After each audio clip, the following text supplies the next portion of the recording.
नमस्कार, मी डॉक्टर उल्का समरेंद्र नाईक निंबाळकर. आज तुमच्यासाठी जे पुस्तक मी घेऊन आली आहे ते आहे 3000 टाके, सामान्य व्यक्ती असामान्य जीवन.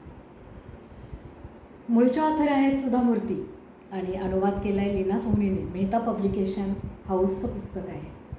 हे जे पुस्तक आहे यामध्ये कथा आहेत, छोट्या छोट्या कथा आहेत किंवा लेख म्हणूयात आपण. या कथासंग्रहातील प्रत्येक कथा ही सत्यकथा आहे. मानवी स्वभावाचं सौंदर्य आणि मानवी स्वभावाची सगळीच रूपं, घृणास्पद रूपं आहेत, असं सगळं लेखिकेने उघडून दाखवलेलं आहे. या कथांमधून आयुष्य सन्मानानं कसं जगता येतं हेच प्रतिबिंबित होतं. आपण सगळेजण म्हणतो की आयुष्याची बॅटल ही खूप अवघड आहे, संघर्षमय आहे आणि जसं जसं आयुष्य आपल्याला त्याचे रंग दाखवतं किंवा डिफिकल्टी येतात तेव्हा बरीच लोकं आपली मूल्य किंवा आपली माणुसकी हे सोडून देतात, हतबल होतात, चिडतात, रागवतात. परंतु यात जी माणसं आहेत ती अशी आहेत की माणूस म्हणून जगणं कसं समृद्ध होऊ शकतं आणि ते कसं जगता येतं हे आपल्या छोट्या छोट्या कृतीतून ते दाखवतात. आणि आयुष्य सन्मानानं कसं जगता येतं, रिस्पेक्टफुली आयुष्य जगणं म्हणजे काय आहे हे दाखवून जातात. बऱ्याच वेळा हिंमत आणि धैर्य दाखवून केलेल्या लहानशा गोष्टी इतरांचं जीवन स्पर्शून जातात.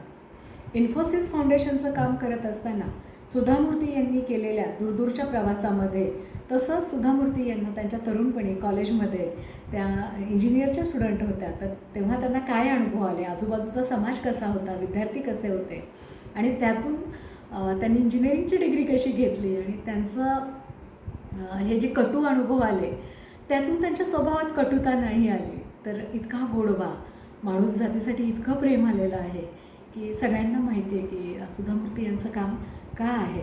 मध्यंतरी नेटफ्लिक्सवर कपिल शर्मा हा जो कॉमेडियन आहे त्याच्या एका मुलाखतीमध्ये सुधा मूर्ती आणि नारायण मूर्ती सर यांची दोघांचीही मुलाखत घेतली.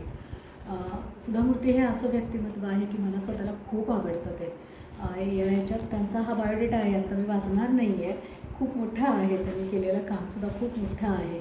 हे पुस्तक मला याच्यासाठी आवडलं की खूप फिलॉसॉफिकल, खूप जडजड शब्द असे न वापरता अगदी सोप्या सोप्या गोष्टी त्यांनी लिहिलेल्या आहे. आणि हे जर चित्र पाहिलं तुम्ही 3000 टाके आणि पाठीमागं गोधडी आहे, तर ही जी 3000 टाके म्हणजे आपण सुई दोऱ्याने जे घालतो तो टाका आणि ही गोधडी ही त्यांना कोणी दिली, त्यांना ते गिफ्ट आवडलं का, याच्यासाठी हे पुस्तक मुळातूनच वाचायला हवं.